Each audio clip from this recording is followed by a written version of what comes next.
안녕하세요. 부자된 매직TV 시청자 여러분. 오늘도 이렇게 소중한 시간을 내주시고 제 영상을 시청해 주셔서 감사합니다.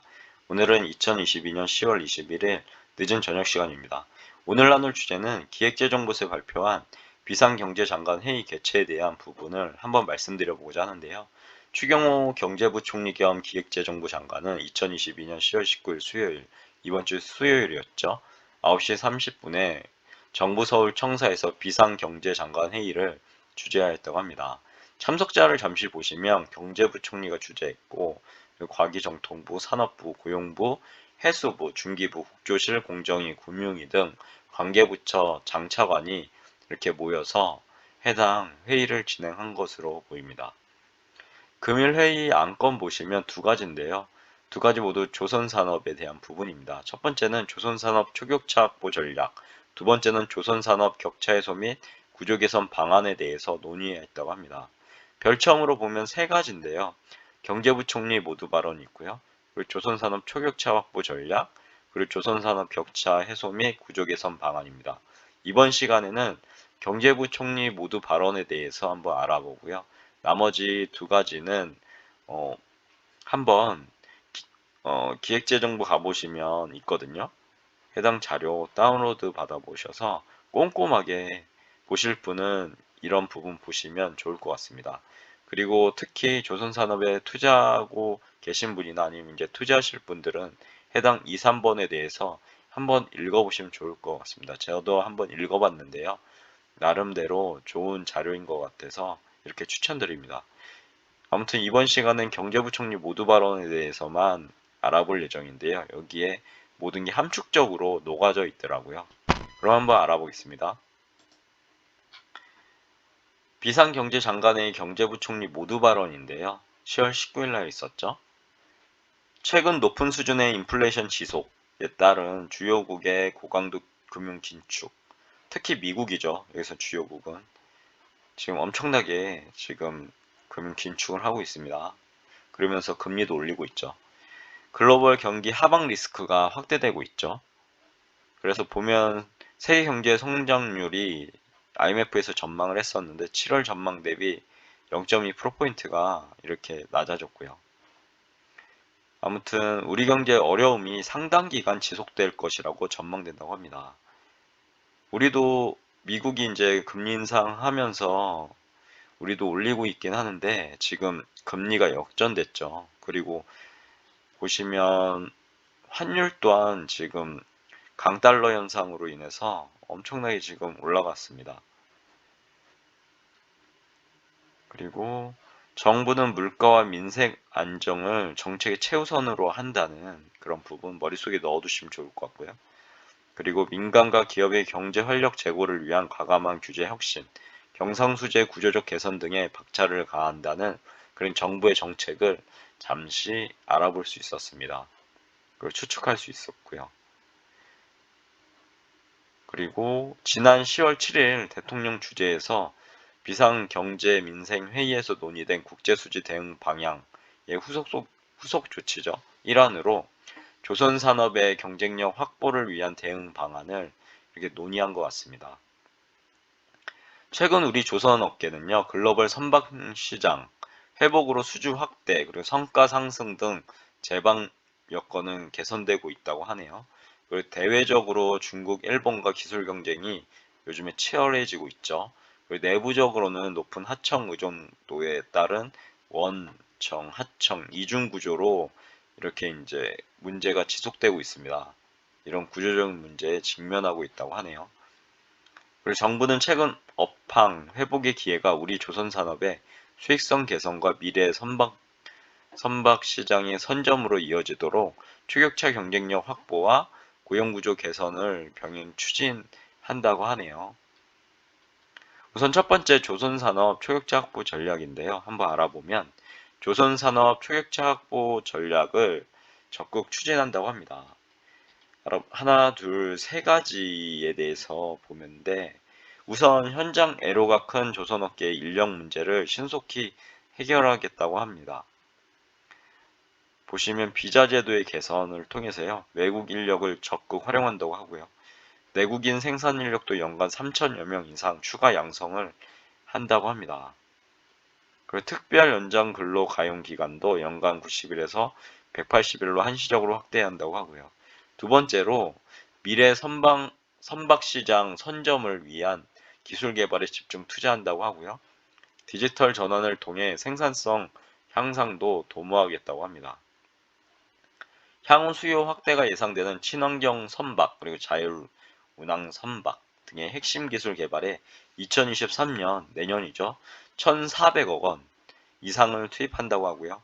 해상 풍력 전용 설치선과 관련 핵심 기자재 그리고 수소 생산 설비 등 미래 선박과 연계된 기술 개발도 지원한다고 합니다. 또한 2023년 AI 활용 설계 등을 시작으로요. 선박 제조 전 공정의 디지털화도 단계적으로 추진한다고 하니까요. 참고해 보시면 좋을 것 같고요. 마지막 세 번째로 중소조선사와 기자재 업계의 금융 애로를 해소한다고 하고 글로벌 시장 진출 지원도 강화하겠다고 이렇게 밝혔습니다.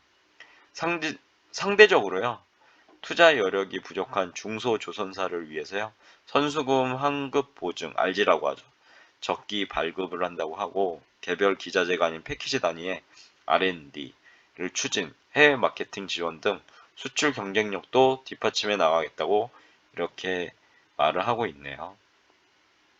그리고 두 번째로 이제 조선산업 격차 해소 및 구조 개선 방안인데요. 한번 또 읽어보면 조선산업 고용 구조를 적극 개선한다고 하고요. 우리 조선산업의 원청 하청 이렇게 이중이죠.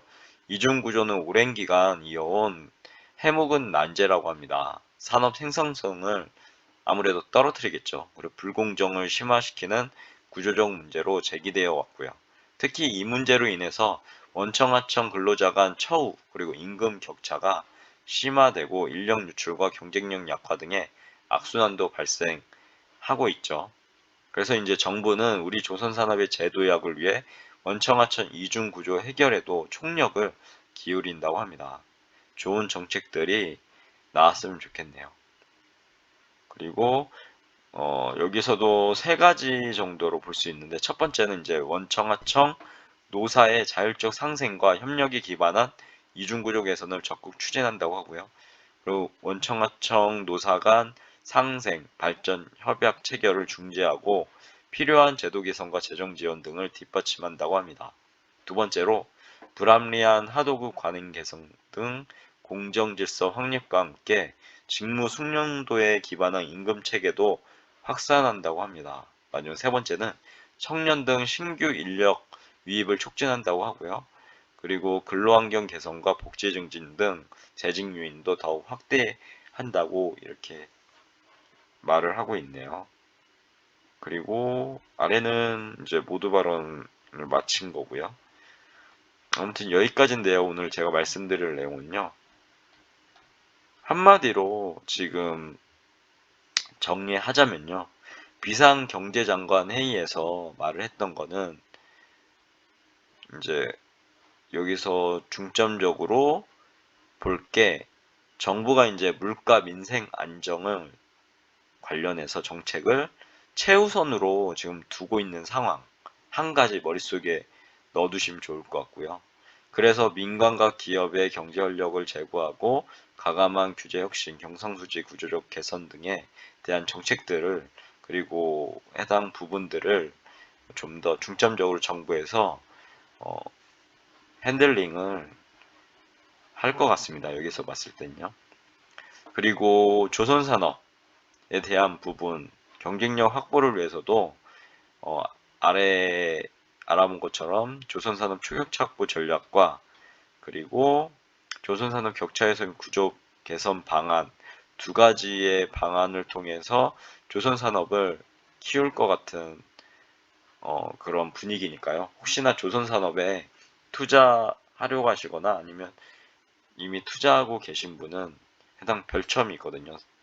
제가 말씀드렸던 건데 초반부에 여기 보면 조선산업 격차 해소 및 구조 개선 방안에 대해서 좀 더 자세하게 나와 있습니다. 추진 배경, 그리고 조선업 이중 구조 현황의 문제점, 그리고 구조 개선 방안, 기대 효과 등이 있으니까요. 해당 자료는 기획재정부 가보시면 누구나 다운로드 받아 보실 수 있습니다. 저도 한번 쭉 읽어봤거든요. 근데 주옥 같은 그런 내용들이 있으니까요. 해당 내용 꼭 다운로드 받아 보셔서 한번 쭉 저처럼 읽어보시면 좋을 것 같습니다. 저도 읽어봤는데 제가 몰랐던 부분도 알게 되고요. 여러 가지 앞으로 어떻게 변할 거고 조선업이 어떻게 성장시킬 것인지 그리고 어떤 기대 효과가 있는지에 대해서도 나와 있는데 잠시 알아보면 기대 효과가 이제 총 4가지로 이렇게 나와 있습니다. 첫 번째는 이제 원화청 공정거래 관계를 형성하겠다라는 것이 있고요. 그리고 두 번째는 하도급 구조를 개선하겠다라는 거.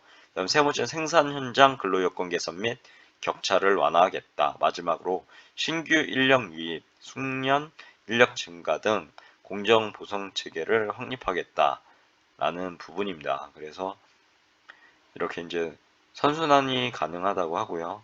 그런 부분. 그러니까 격차 완화, 노동자 처우 개선을 통해서 이제 숙련 인력 증가, 신규 인력 유입이 되겠죠. 이렇게 되면 그렇게 되면 이제 생산성이 제고되고 글로벌 경쟁력이 회복될 거고요. 그렇게 되면 우리나라의 1등 산업인 조선업, 세계 1등이잖아요. 조선업이 지속적으로 발전할 거 이런 이제 선순환이 가능하다라고 이제 얘기를 하고 있었습니다. 그리고 뭐 여기 보면 과제별 추진 일정도 있으니까요. 꼭 조선 산업에 대해서 투자자의 관점으로 한번 보실 분은 해당 자료 읽어보셔도 너무나 좋을 것 같습니다. 아무튼 오늘 내용은 여기까지고요. 오늘도 믿고 봐주셔서 진심으로 감사드리고 내일도 더욱 유익한 컨텐츠, 획기적인 컨텐츠 가지고 찾아뵐 수 있도록 열심히 공부하고 노력해보도록 하겠습니다. 이상입니다. 감사합니다. 좋은 하루 되세요.